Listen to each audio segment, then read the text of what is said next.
Question 33 देखिए जी, suppose that the table below is a group table, fill the blank entries.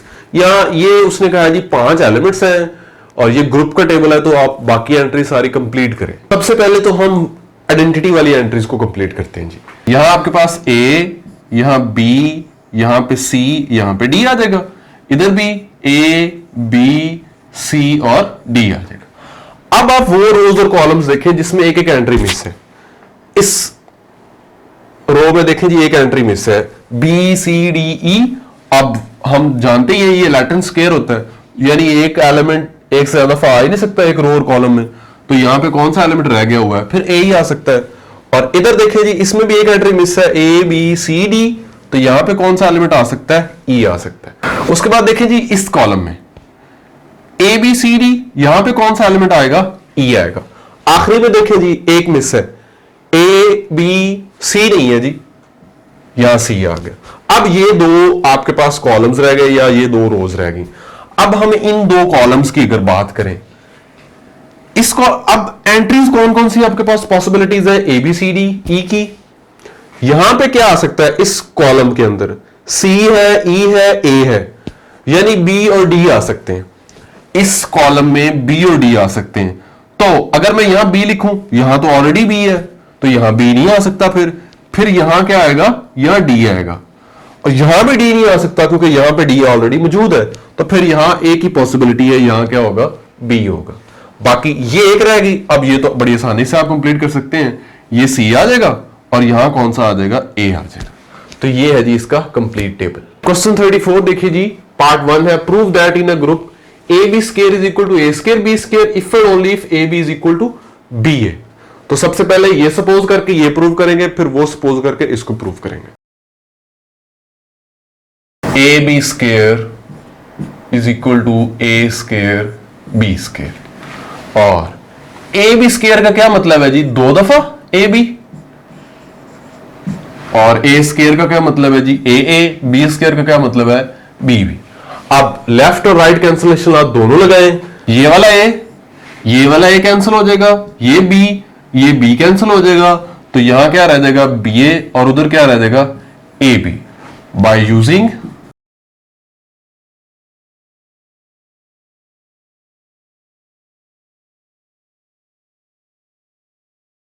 ये साबित हो गया। अब यहां से आप वो भी साबित कर सकते हैं इफ एंड ओनली इफ के साथ चल के, यानी बैक स्टेप्स के साथ आप जा सकते हैं, कोई इशू नहीं इसमें, उससे आपके पास वो भी आ जाएगा। सो ये आपका प्रूफ है। नेक्स्ट इसका सेकंड पार्ट देखते हैं जी। सेम रूटीन जैसे पहले किया वैसे ही करेंगे। A B whole power -2 is equal to B raised to power -2 A raised to power -2। A B whole power -2 is equal to B raised to power -2 A raised to power -2। और इसको हम क्या कर सकते हैं जी, हम इसको ऐसे लिख सकते हैं, ये इन प्रॉपर्टीज को हम जानते हैं, ए बी इनवर्स का स्क्वायर, और इसको बी इनवर्स का स्क्वायर, और इसको ए इनवर्स का स्क्वायर लिख सकते हैं। उसके बाद यहां पे सॉक्स शूज प्रॉपर्टीज लगाएं, तो बी इनवर्स ए इनवर्स का स्क्वायर आ जाएगा, और इधर क्या आ जाएगा, इसको 2 दफा लिख लें, b inverse a inverse a inverse. यहां पे इसको भी 2 दफा लिख लें, b inverse a inverse a inverse. तो b inverse a inverse a inverse. अब क्या करें जी आप, अब बी इनवर्स और a inverse left right cancellation law से कैंसिल कर दें, बाकी आपके पास रह जाएगा a inverse b inverse is equal to b inverse a inverse. अब आपने क्या करना है जी, अब प्री और पोस्ट मल्टीप्लाई करवा दें आप ए के साथ। A inverse b inverse A B inverse a. आपने प्री और पोस्ट मल्टीप्लाई करवाना है ए के साथ। यहां पे आइडेंटिटी आ गई, यहां रह गया बी इनवर्स ए, यहां आपके पास रह गया ए बी इनवर्स। आप फिर दोबारा मल्टीप्लाई करवा दें प्री और पोस्ट मल्टीप्लाई बी के साथ। यहां बी इनवर्स ए बी, यहां B A B inverse B. तो ये आपके पास क्या आ गया, ए बी, और यहां क्या आ गया, बी ए। तो आप ये आपके पास साइड प्रूफ होगी। अब आप इसी से बैक वही साइड्स पहले वाली बना सकते हैं। तो ये एक्चुअली आपकी इफ एंड ओनली इफ के साथ स्टेटमेंट्स हैं, आप यहां से वापस भी जा सकते हैं। क्वेश्चन नंबर 35 देखिए जी, एबीसी एलिमेंट्स हैं ग्रुप के, इन इक्वेशंस को हमने सॉल्व करने हैं। एक ये इक्वेशन है हमारे पास और एक ये इक्वेशन है एक्स के लिए। सबसे पहले तो हम इस इक्वेशन को देखते हैं जी, a x b is equal to c. हमने x फाइंड करना है तो क्या करेंगे जी, a इनवर्स से प्री मल्टीप्लाई करेंगे और b इनवर्स से पोस्ट मल्टीप्लाई करेंगे। a inverse a, x b b inverse, इधर क्या आ जाएगा जी, a inverse c b inverse.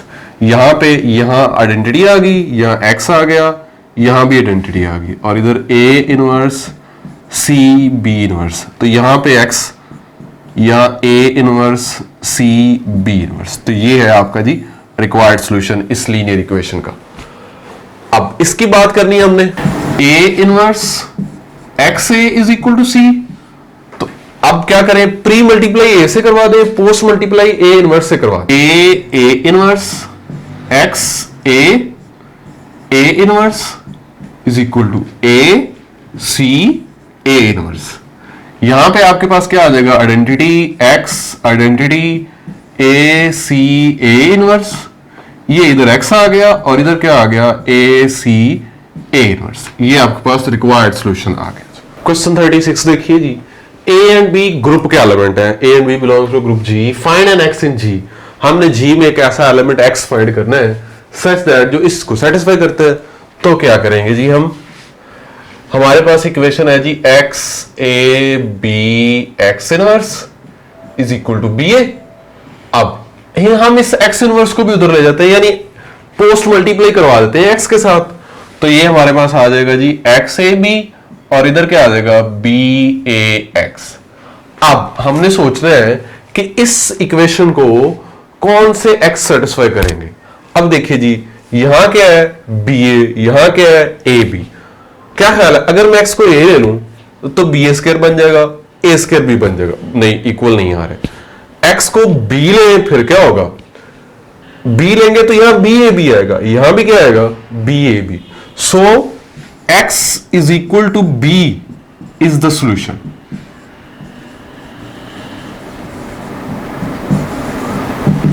हमने इसको अल्टीमेटली सॉल्व नहीं किया, एक्चुअली हमने गेस किया कि सॉल्यूशन क्या हो सकता है। तो x is equal to b ही इसका सॉल्यूशन है। 37 में देखिए जी, let g be a finite group, कि g कोई फाइनाइट ग्रुप है। Show that the number of elements x in g such that x cube is equal to e is odd. वो वाले एलिमेंट्स ग्रुप के जो x cube is equal to e को satisfy करते हैं, उनकी तादाद हमेशा ऑड हुआ करेगी। सबसे पहले तो ये देखें कि e का क्यूब e होता है, तो इसका मतलब क्या है कि e जो है वो सेटिस्फाई करता है x cube is equal to e को। हमें एक एलिमेंट तो मिल गया जी, x cube is equal to e को जो सेटिस्फाई करता है। अब x g का कोई एलिमेंट है और वो इस इक्वेशन को सेटिस्फाई करता है, x cube is equal to e को, तो क्या ख्याल है जी, यहां से हम ये नहीं देख सकते कि x इनवर्स का क्यूब भी e ही होगा। अगर x का क्यूब e है तो हम यहां से x इनवर्स बना सकते हैं, x इनवर्स का क्यूब भी क्या होगा, e होगा। यानी जब जब भी हमें g में कोई x मिलेगा जो इस इक्वेशन को सेटिस्फाई करेगा, तो उस x का इनवर्स भी इस इक्वेशन को सेटिस्फाई करेगा। यानी जब भी मुझे ग्रुप में कोई एक एलिमेंट मिलेगा तो उसका इनवर्स भी मुझे मिल जाएगा जो इसको सेटिस्फाई करता होगा। अगर x इस इक्वेशन को सेटिस्फाई करता है तो x का इनवर्स भी इस इक्वेशन को सेटिस्फाई करेगा। यानी इस इक्वेशन को सेटिस्फाई करने वाले जो नॉन आइडेंटिटी एलिमेंट्स हैं वो हमेशा पेयर्स की फॉर्म में होंगे, x और x का इनवर्स। यानी अगर वो पेयर्स की फॉर्म में है तो उनकी तादाद क्या होगी, इवन। और एक आइडेंटिटी एलिमेंट भी था जो इस इक्वेशन को सेटिस्फाई करता था, तो टोटल ऐसे एलिमेंट्स जो इस इक्वेशन को सेटिस्फाई करते हैं उनकी तादाद क्या होगी, फिर ऑड होगी।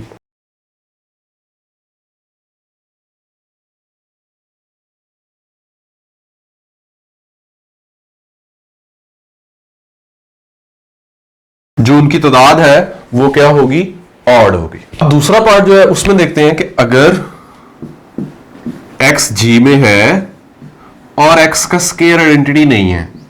अगर x का स्केयर आइडेंटिटी नहीं है तो इसका क्या मतलब है कि x और x इनवर्स बराबर नहीं है, और हम यहां से कह सकते हैं x इनवर्स का स्केयर भी आइडेंटिटी नहीं है।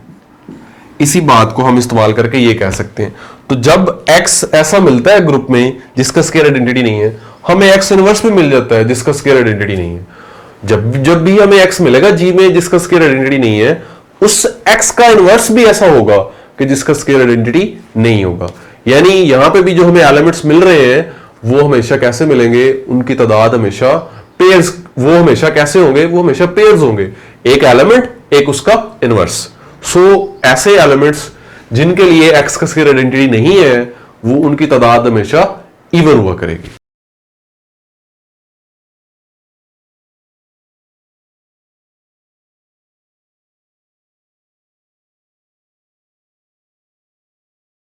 वो वाले x जिनका स्केयर आइडेंटिटी नहीं है, उनकी तादाद हमेशा इवन होगी।